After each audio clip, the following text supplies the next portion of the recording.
국내 5대 금융지주가 연말까지 총 95조 원 규모의 유동성을 풀어 시장 안정에 동참하겠다고 밝혔습니다. 공기업과 소상공인, 중소기업, 대기업에 대한 자금 공급 확대에 나섭니다. 지난 9월 국내 시장에서 전기차 판매량이 역대 최대치를 기록했습니다. 그 인기에 힘입어 완성차 업계 신차 출시도 이어집니다. 고금리 속 부동산 침체기가 이어지고 있습니다. 집값 하락과 거래 절벽에 미분양 주택도 급증하고 있는 건데요. 원인과 전망들 주민 부동산에서 짚어봅니다. 코스피가 9월 말 이후 처음으로 2,300선을 되찾았습니다. 특히 호실적 달성에 LG 에너지 솔루션 등 2차 전지 관련 대형주의 강세가 두드러졌습니다. 센 경제 라이브 출발합니다.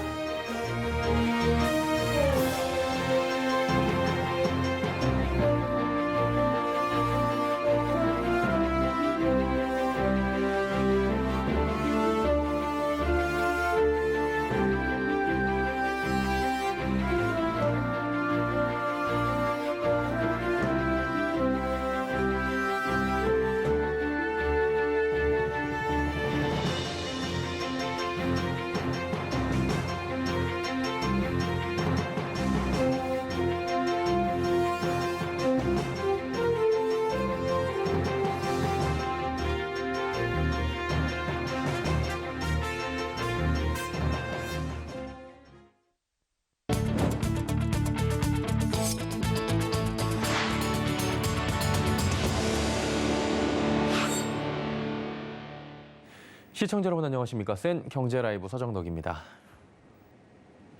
금융당국이 금리 상승과 레고랜드발 자금 시작 경색을 풀기 위해 금융지주들의 지원을 요청했습니다. 이에 5대 금융지주는 연말까지 총 95조 원 규모의 유동성을 풀어 시장 안정에 동참하겠다고 밝혔는데요. 김미연 기자가 전해드립니다. 금융지주사들이 총 95조 원 규모의 시장 안정 지원 계획을 내놨습니다. 5대 금융지주 회장들은 오늘 김주현 금융위원장이 주재한 간담회에서 올 연말까지 95조 원 규모의 시장 유동성 공급과 계열사 자금 지원을 약속했습니다. 금리 인상과 경기 침체로 자금이 상대적으로 안정된 우량 채권에 몰리면서 기업들은 회사채를 통한 자금 조달에 어려움을 겪고 있는 상황. 이런 상황이 계속되면서 김주현 금융위원장은 금융지주사에 최근 지주와 은행의 일시적 이익은 코로나19 과정에서의 정부 정책이 큰 영향을 미친 만큼 금융지주가 자금 시장의 원활한 순환 역할을 해주길 기대한다고 당부했습니다. 이에 따라 5대 금융지주는 올 연말까지 시중 자금을 흡수하는 은행채 발행을 자제하는 동시에 한국전력 등 공기업과 소상공인, 중소기업, 대기업에 대한 자금 공급 확대에 나서기로 했습니다. 여전채와 회사채, 기업어음, 자산유동화 기업어음 매입도 확대합니다. 이런 과정들에 73조 원이 투입될 예정입니다. 또 금융지주들은 채권시장 안정펀드와 증권시장 안정펀드 참여에 12조 원을, 지주 내 계열사 자금 공급에 10조 원을 쓸 계획입니다. 정부의 연이은 유동성 공급 대책이 이어지면서 전문가들은 불안한 채권시장이 다소 안정을 찾을 수 있을 것으로 봤습니다. 금리를 높이고 있는 상황에서 이제 유동성이 풀리니까 금리 인상의 효과를 좀 상쇄하는 그런 문제점이 있는데 그래도 하여튼 자금 시장 안정이 중요하니까 바람직하다 이렇게 보고. 한편 금융시장이 안정될 때까지 금융위원장과 5대 금융지주 회장들은 격주로 만나 협력 방안을 의논할 계획입니다. 서울경제TV 김미연입니다. 지난 9월 국내 시장에서 전기차 판매량이 역대 최대치를 기록했습니다. 연말을 앞두고 완성차 업계 신차 출시도 계속해서 이어지고 있다고 하는데요. 장민선 기자입니다. 국산 전기차의 지난 9월 내수시장 판매량이 역대 최대치를 기록했습니다. 신기록을 쓴 지 2달 만입니다. 한국자동차산업협회 집계에 따르면 지난 9월 국산 전기차 판매량은 13,900여 대로 월간 최다 판매치였던 지난 7월 기록을 넘어섰습니다. 전기차 돌풍은 수입차에서도 두드러졌습니다. 한국수입자동차협회에 따르면 9월 수입차 판매 대수는 약 2만 4천 대로 이 중 전기차는 4,024대로 월간 최다 판매를 기록했습니다. 연말을 앞두고 완성차 업계의 신차 출시도 이어지고 있습니다. 전통적인 성수기로 꼽히는 4분기에 신차를 내놓은 업체들은 최대한 물량을 확보해 판매량을 높이겠다는 전략입니다. 르노코리아는 지난 28일 쿠페형 SUV XM3 하이브리드 모델 XM3 이테크 하이브리드를 국내 시장에 출시했습니다. 유럽 시장 출시 당시 최고의 하이브리드 차량이란 평가를 받을 만큼 전기차에 가까운 하이브리드 구동 시스템을 갖춘 것이 특징입니다. 볼보도 현지 시각 9일 스웨덴 스톡홀름에서 볼보의 차세대 전기차 EX90을 공개합니다. EX90은 볼보가 처음으로 선보이는 순수 전기 대형 SUV 모델로 향후 핵심 판매 모델이자 브랜드를 리딩하는 상징적인 모델로 자리 잡을 것으로 전망됩니다. 서울경제TV 장민선입니다. 기존 버거의 정크푸드 이미지가 변화하고 있습니다. 냉동 패티가 아닌 신선한 재료를 사용한 프리미엄 수제버거가 주목받고 있는 건데요. 이런 흐름에 관련 업계는 미국 수제버거 브랜드를 국내 속속 오픈하고 있다고 합니다. 서지은 기자가 전해드립니다. 오렌지 색상의 인테리어로 이뤄진 매장 내부에서는 소비자들이 수제버거를 맛보고 있습니다. 이곳은 BHC그룹이 오픈한 미 수제버거 브랜드 슈퍼두퍼 현장. BHC는 오늘 서울 신논현역 인근에 미국 수제버거 브랜드인 슈퍼두퍼 1호점을 열었습니다. 슈퍼두퍼는 지난 2010년 미국 샌프란시스코 베이 에어리어 지역에서 출발한 브랜드로 건강하고 신선한 버거를 만들자는 에드몬토 사티 슈퍼두퍼 CEO의 철학을 중심으로 운영되고 있습니다. 패스트푸드보다 슬로우 푸드의 가치를 담은 버거로서 샌프란시스코에서만 맛볼 수 있는 버거를 우리 한국의 소비자들이 직접 맛볼 수 있게 되었습니다.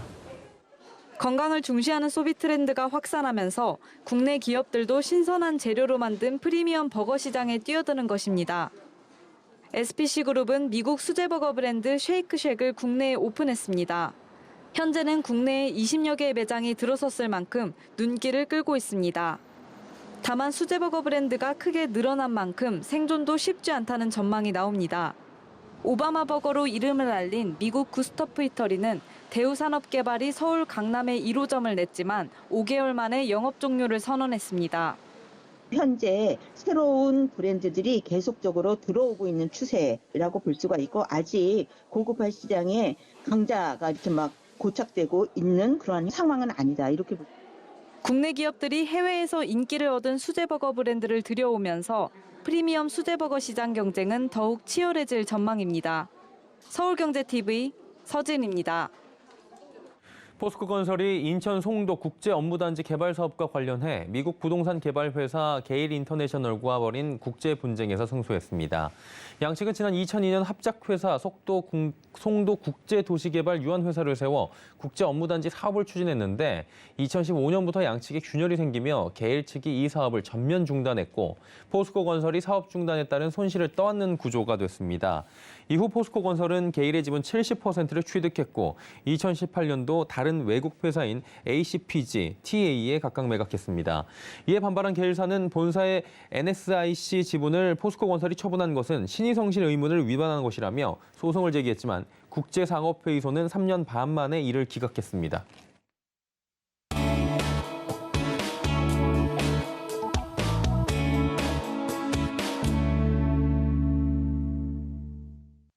최근에 집값 하락과 거래 절벽에 더해서 미분양 주택도 급격하게 늘어나고 있다는 소식 들어보셨을 겁니다. 부동산 침체가 계속되는 원인 그리고 앞으로 전망들 궁금하실 텐데요.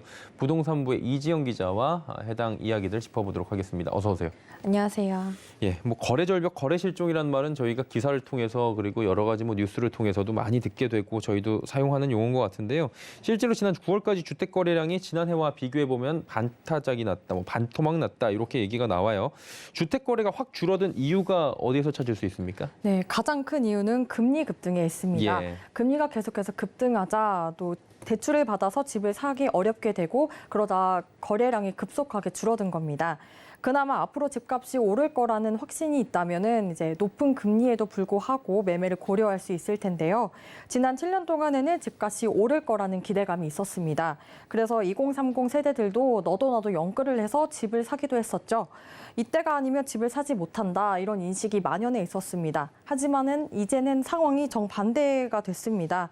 시장 전망이 부정적으로 바뀌면서 급매물이 나와도 집을 사지 않는 상황인 건데요. 이런 상황이 반복되면서 집값이 하락할 것이라는 믿음을 더 확고하게 만들고 있습니다. 예.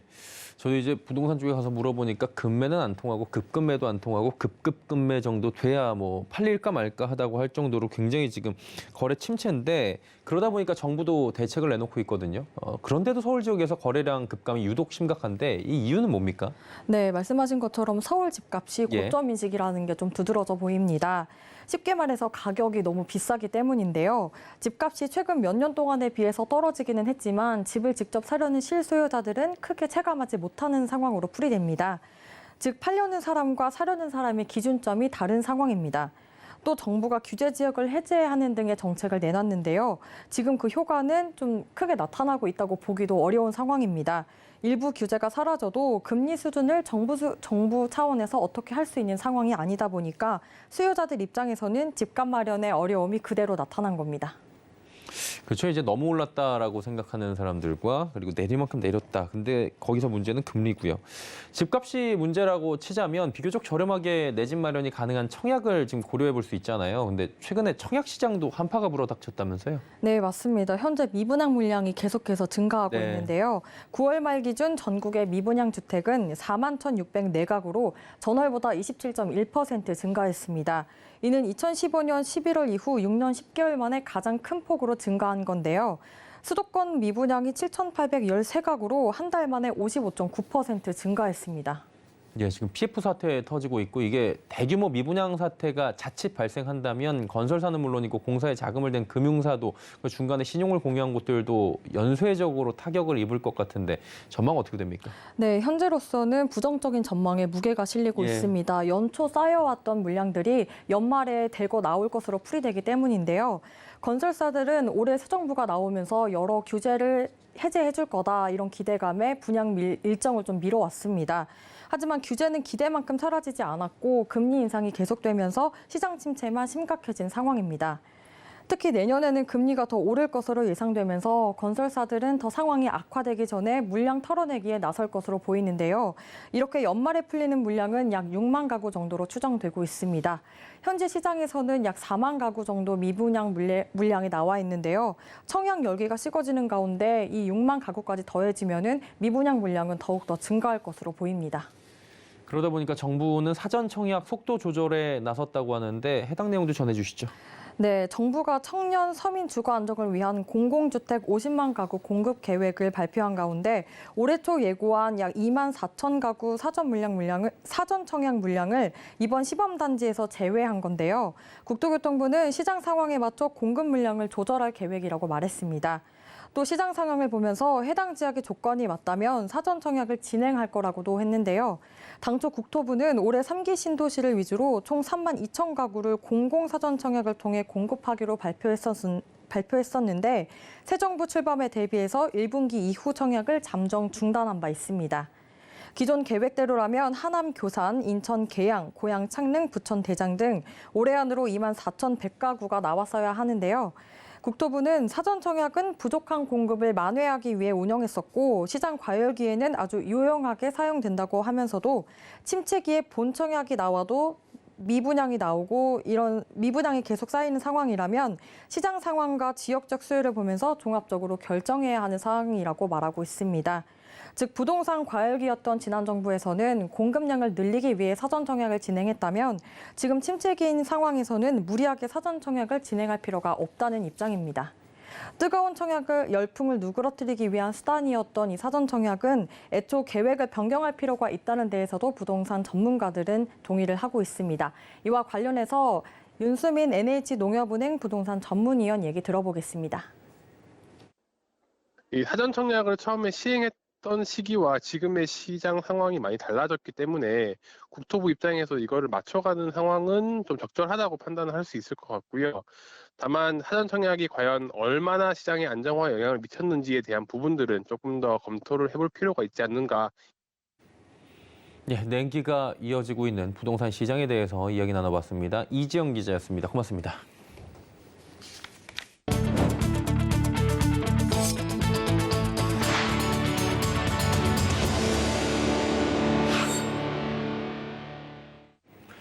한국토지주택공사 LH가 내일 일산 킨텍스에서 제3회 LH 글로벌 비즈니스 컨벤션을 개최합니다. 이번 행사에선 지속 가능한 도시 공간을 위한 ESG 가치 공유 및 우리 기업 해외 수주 지원이라는 주제로 ESG 가치의 영향력을 강조하고 국제 개발 협력 등 다양한 이해 관계자들의 책임과 또 나아갈 방향을 제시할 예정입니다. 행사는 1부와 2부로 나눠지고 기조연설로 1부에 막을 올립니다. 2부에선 글로벌 개발 협력, 지속 가능한 개발, 또 중소기업의 ESG 역량 강화 및 해외 시장 진출 지원 방안에 대한 3가지 주제의 발표가 진행됩니다. 이정관 LH 사장 직무대행은 이번 행사를 통해 지속 가능한 도시 공간을 위한 ESG 가치 확산을 함께 고민하고 우리 기업의 성공적인 글로벌 사업 추진을 위한 ESG 가치 함양이 이루어질 수 있을 것으로 기대된다고 말했습니다. 오늘 코스피가 한 달여 만에 2,300선을 회복했습니다. 미국 FOMC 회의를 앞둔 경계감보단 긴축 완화 기대감이 커지는 모습인데요. 김혜영 기자가 정리해드립니다. 코스피가 1.81% 상승한 2,335선에 마감했습니다. 코스피가 2,300선을 웃돈 건 지난 9월 23일 이후 약 40일 만입니다. 외국인과 기관이 매수에 나서며 지수 상승을 견인했습니다. 시진핑 집권 3기 체제 출범 이후 외국인들이 차이나런을 확산하는 모습과는 다른 양상입니다. 외국인은 지난달 3조 원대 한국 주식 쇼핑에 나섰습니다. 창립 53주년을 맞은 삼성전자는 6만 원을 회복했습니다. 호실적 달성에 2차 전지 관련 대형주의 강세가 두드러졌습니다. LG화학이 11%, LG에너지솔루션이 6.63%, 삼성 SDI가 3.12% 올랐습니다. K원전 수출에 청신호가 켜지며 원전 관련주도 탄력을 받았습니다. 한전기술은 상한가를 기록했고 한전산업과 두산에너빌리티, 한신기계 등도 급등세를 나타냈습니다. 이 가운데 증권가에서는 11월 역시 추가 반등을 시도할 것이란 전망이 나옵니다. 그러나 추세적 반등이나 강한 베어마켓 랠리는 기대하기 힘들 것이란 전망이 지배적입니다. 한편 미국의 FOMC 회의가 하루 앞으로 다가온 가운데 경계감보다는 속도 조절론에 대한 기대감이 큽니다. 모건 스탠리는 연준의 방향 전환 가능성을 제시하며 미국 경기 침체 가능성이 가팔라지며 금리 인상의 속도 조절에 나설 것이라고 전망했습니다. 서울경제TV 김혜영입니다. 레고랜드 채무 불이행 후폭풍에 연초보다 채권 거래 대금이 100조 원 넘게 줄어들었습니다. 정부의 시장 안정 대책에도 시장 금리 변동성은 여전히 커서 위험 자산 비중을 줄이고 현금 비중을 확대하는 등 이른바 보수적 전략을 취하라는 조언도 나옵니다. 윤혜림 기자입니다. 글로벌 금융위기가 발생한 2009년 이후 처음으로 월별 채권 거래 대금이 300조 원대를 기록했습니다. 오늘 금융투자협회에 따르면 올해 10월 장내외 채권 거래 금액은 총 354조 4,054억 원으로 집계됐습니다. 이는 전월 대비 17.8%, 연초 대비 24.1% 줄어든 수치입니다. 코로나19 이전 국내 채권 시장 거래 금액은 500조에서 600조 원 수준이었는데 코로나19 사태를 거치며 지난해에는 700조 원까지 치솟은 바 있습니다. 하지만 올해 글로벌 금리 인상 기조에 따라 채권 금리가 오르자 채권 가격이 낮아지며 거래 금액이 줄었습니다. 여기에 최근 발생한 레고랜드 자산유동화 기업어음 사태 여파로 국내 채권 투자 심리가 크게 악화되며 거래 대금이 급감한 것입니다. 특히 기업어음, CP금리가 치솟자 올해 초 1.55%였던 91일물 CP금리는 올해 8월 말 3.07%, 레고랜드 사태가 터진 직후인 9월 말에는 3.27%까지 급등했습니다. 이런 상황에서 정부가 채권 시장 안정을 위해 50조 원 플러스 알파 유동성 공급 대책을 발표하자 국고채 금리는 소폭 하락했지만 CP금리는 지속적으로 상승하며 오늘 오전 기준 91일물 CP금리는 4.65%를 기록하기도 했습니다. 증권가에서는 11월에도 미국 연방준비제도가 인플레이션 통제를 위해 매파적인 발언을 지속할 것으로 예상하고 있어 주식과 채권 등 자산 투자에 보수적으로 대응하라고 조언합니다. 유승민 삼성증권연구원은 인플레이션과 긴축 강화에 따라 단기적으로 시장 금리의 상승은 불가피한 와중 기업 실적 하향 조정이 본격화될 것이라며 이에 따라 주식은 비중을 축소하는 등 적극적인 위험 관리가, 채권은 단기물 중심의 채권 분할 매수 대응이 필요하다고 전했습니다. 서울경제TV 윤혜림입니다. 경남 의령군은 삼성 창업주 이병철 회장이 태어난 곳으로 알려져 있습니다. 의령군이 이러한 부자 콘셉트를 활용해 지난달 28일부터 3일간 리치리치 페스티벌을 열었다고 합니다. 지역 인구 소멸 위기 극복을 위한 아이디어 중 하나라고 하는데요. 이은상 기자가 그 현장에 다녀왔습니다. 의령 남강에 바위 하나가 우뚝 솟아 있습니다. 밥을 짓는 소처럼 생겨 솥바위라고 부르는데 이 바위 반경 8km 안에 부기가 끊이지 않는다는 전설이 전해집니다.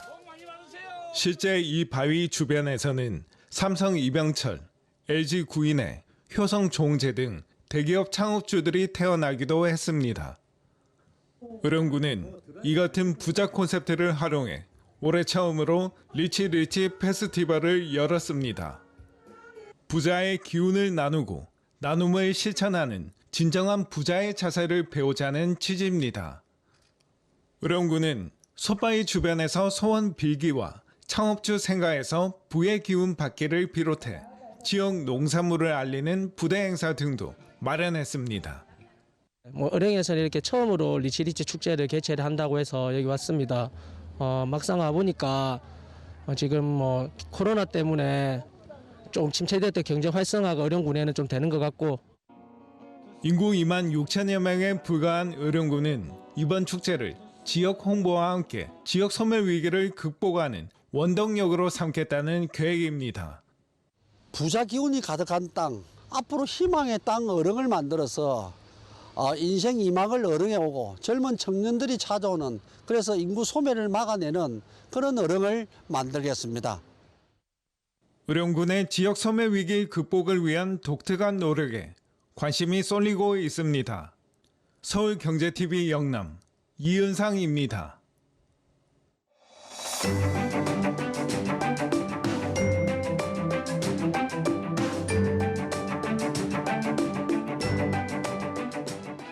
안녕하세요. K웨더 라이프스타일 예보 박유라입니다. 11월의 첫날인 오늘도 낮 동안 온화한 날씨가 이어졌는데요. 내일도 비슷한 날씨가 예상됩니다. 낮 기온 서울이 18도, 광주는 21도까지 오르겠는데요. 다만 아침, 저녁에는 기온이 크게 내려가 쌀쌀하겠습니다. 일교차가 크다는 점 유의하셔야겠습니다. 내일 청명한 가을 하늘이 드러나겠고요. 공기질도 대체로 양호하겠습니다. 다만 오전에 제주를 제외한 남부 지역은 먼지 농도가 나쁨 단계까지 오를 수 있겠습니다. 다음은 자세한 지역별 내일 날씨입니다.